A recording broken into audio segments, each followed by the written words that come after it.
I am the knave, Arlecchino, fourth of the Fatui Harbingers. The children of the House of the Hearth call me Father. I do hope our partnership proves to be a pleasant one, although I would imagine that should be fairly easy.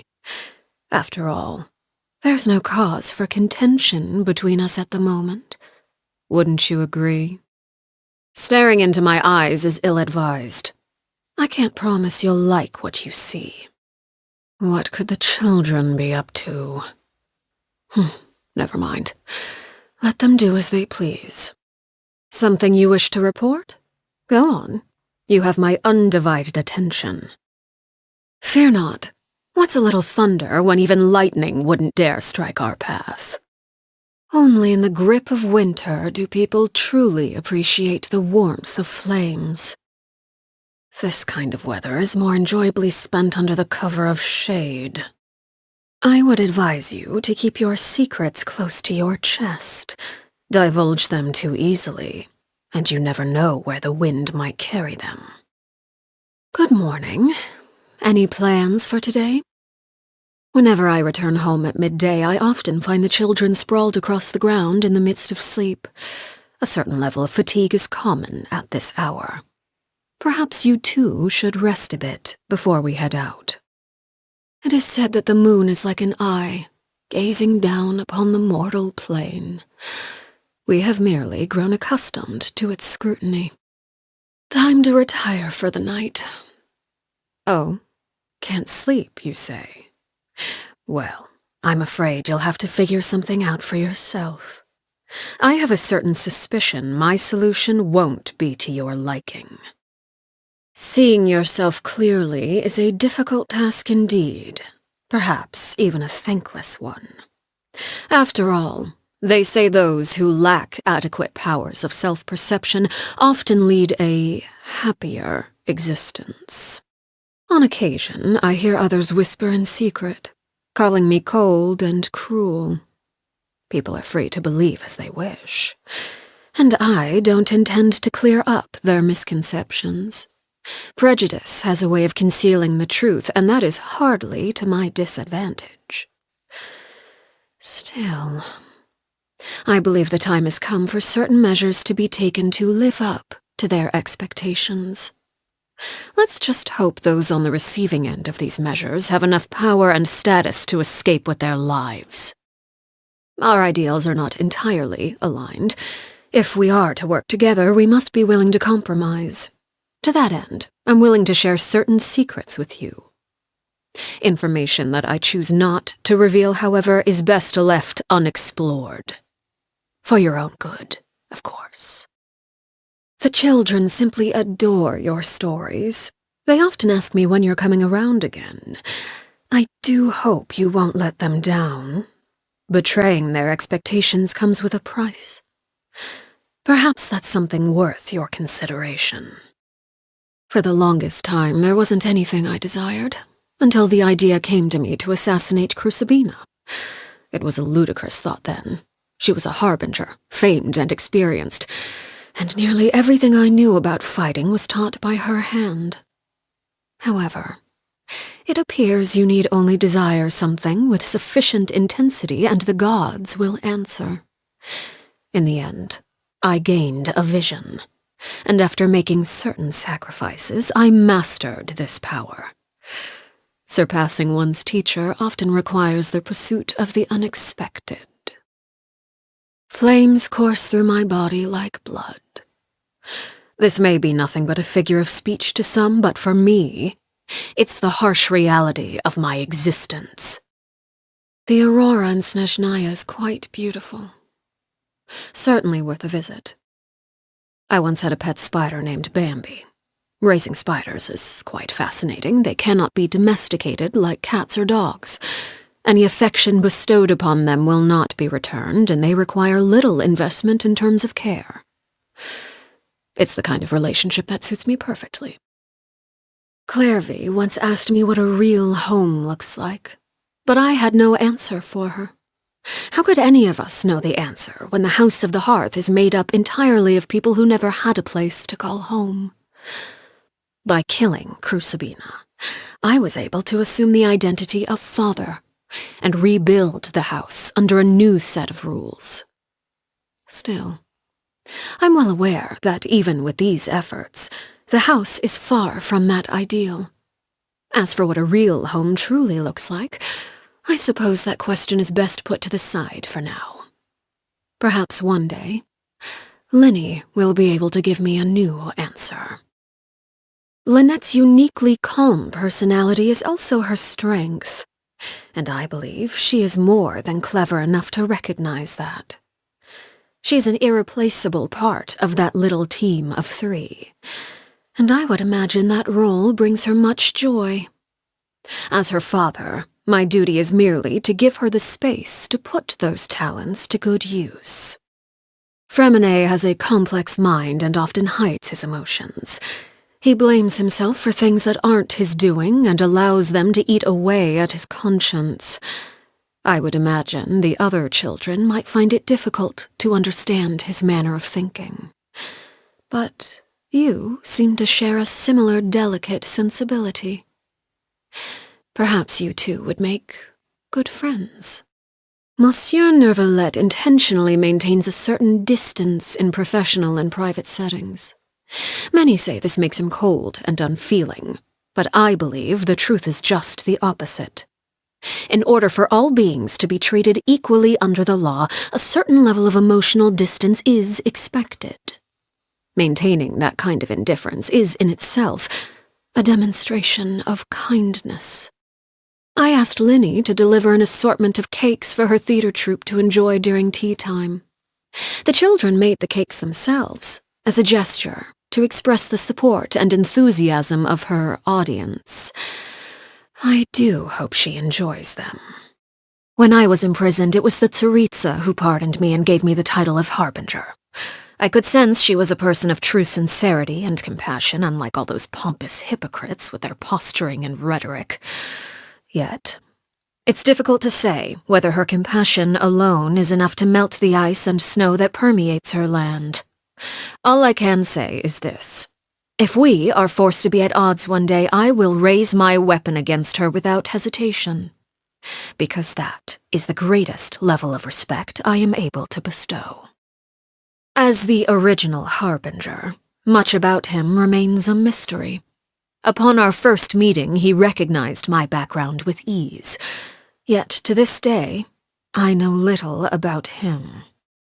He is very powerful, and that power comes with a high level of responsibility. However, I believe him to be someone worthy of respect, independent of the power he holds. When I first took over the House of the Hearth, he proposed a number of plans for us to work together. He wanted me to send any rejects to him. He planned to experiment on them and then share the results with me. I heard that he and the previous knave had quite the professional rapport in that regard. All I can say is that if he weren't one of my fellow Harbingers, I would have expedited their happy little reunion long ago. She is a very special Harbinger. Pose her a question, and the answer you receive will be entirely unpredictable, if she sees fit to give a proper answer at all.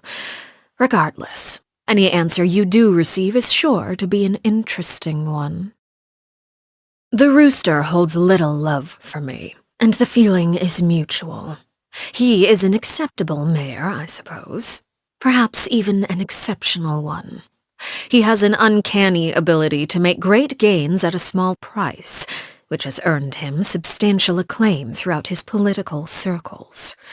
However small the price may be, if it continues to come at the expense of my organization, sooner or later... I have little interest in her. She's extremely passionate about her research and does not appear in public often. In fact, many of our officers have yet to see her at all. Compared to, let's say, someone who would go so far as to create segments of themselves to better wander across the land, I suppose you could say she is at the other end of the extreme. I won't deny that he is a capable and imaginative individual, but he lacks clarity. He can formulate grand plans and manipulate the economy with ease, yet at the same time, he allows his actions to be governed by the vengeance and hatred locked in the depths of his heart. Rational people often believe themselves capable of controlling their emotions, but I believe that confidence is their greatest weakness. She and Piero were the first harbingers I became acquainted with. Her prideful attitude when she first visited the House of the Hearth failed to earn her many friends among the children. Subsequent visits were accompanied by gifts, and the stately claim that those who dislike me shall receive none. The children quickly learned how to play pretend, and she in turn basked in their attention, superficial though it may have been. I imagine she quite enjoyed being surrounded by children, perhaps due to the persistent loneliness that plagued her. I found her sacrifice to be a great shame. May she be reunited with her lover in death. Objectively speaking, his personality is ill-suited to that of a harbinger. He often tries to think the best of others and finds himself used by them as a result. Of course, he is very talented. With time, I'm sure he'll come into his own. I see no need to judge him too early. You wish to know more about me? Why, of course. Our relationship is one of mutual trust. There's little need to keep things hidden. I would only inquire as to whether you're truly prepared for what you might learn. Secrets can be sharper than a knife. Innocent curiosity can lead to dangerous places. The moment you wield a blade, you realize that different lives carry different weights. Some people have an air of renown and distinction, yet grovel and plead for their lives when faced with death. Their outward demeanor nothing more than a hollow facade. Others appear unremarkable, yet carry a heavy burden within. Despite the factors that differentiate us in life, death awaits us all. The great and final equalizer. Cruel, you say? I merely state the truth.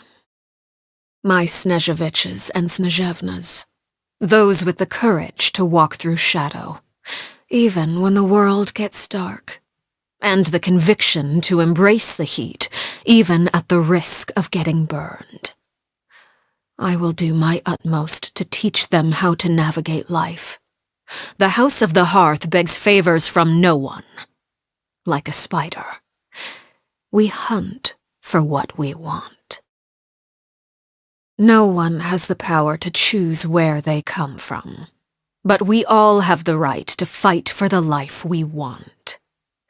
In this sense, the world is both unfair and just in equal measure. I don't take in children out of a desire for recompense. In fact, should they so wish, the children are free to leave and pursue a life outside my organization, so long as they're willing to pay the price. Fate can be a peculiar thing. When I was young, Mother favored me due to the unusual set of abilities I possess. No one was able to discern their true nature, not even me. We would only speculate that they were the result of some sort of hereditary curse. Whatever the origin of my power, all I knew was that it was the source of my strength, and often the impetus for my suffering. It was only after I became a harbinger that I finally learned the truth from the jester. He expressed surprise that the Crimson Moon bloodline had not gone extinct, and that, in a strange twist of fate, the House of the Hearth had ended up in the hands of an orphan of that lineage once again. I cannot say what the future holds. I trust fate will give me an answer in time, and when it does, I'm prepared to do things my way, even if that means striking down fate with my own two hands. In my free time, I enjoy observing insects in the forest. The dynamics between them are fascinating. The way they hunt for food, compete with each other, even cooperate. Those that seem formidable aren't always the ones that make it until the end, and a single error can prove fatal. I observe their struggle as they near death, and slowly commit the image of their suffering to memory, much like I do for those that fall by my own hand. The children often make use of words and phrases from popular vernacular that are only comprehensible among themselves, much like the code words we use during missions. Of course, children often need their own space, and I fully understand that. On occasion, we hold barbecue dinners at the house, and the children prepare the ingredients themselves. They enjoy participating in activities like that, and the feeling is mutual. After all, it's always possible certain familiar faces will be missing from the crowd the next time a similar event rolls around. I dislike complex seasonings. They dull one's sense of smell and taste. Allowing the ingredients to maintain their original flavor is also a way to respect their integrity. An impressive showing of culinary expertise. Perhaps you'd be interested in teaching a cooking class at the House of the Hearth? The taste is palatable. Perhaps the children will enjoy it. The intent is appreciated, but there is much room for improvement. This memo states that today is your birthday. Is that true? Birthdays should be lively occasions.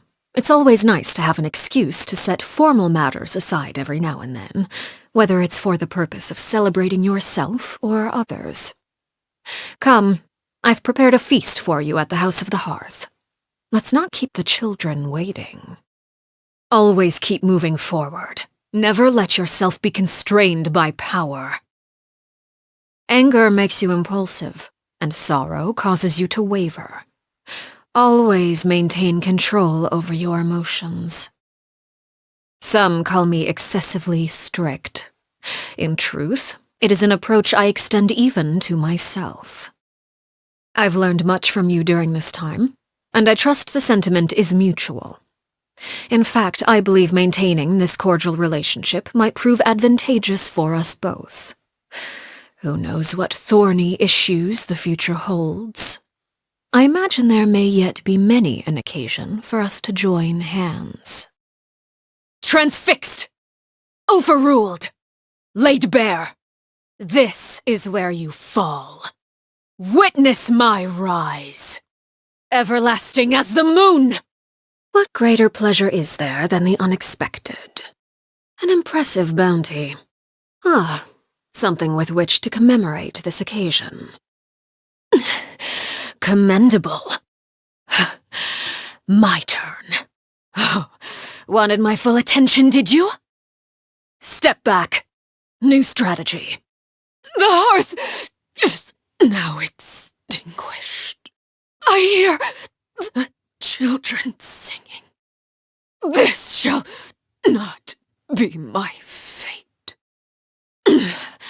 Pitiful. Go on. No need to fret. I shall handle this. An insurmountable problem, I presume? This will be a productive partnership, I hope.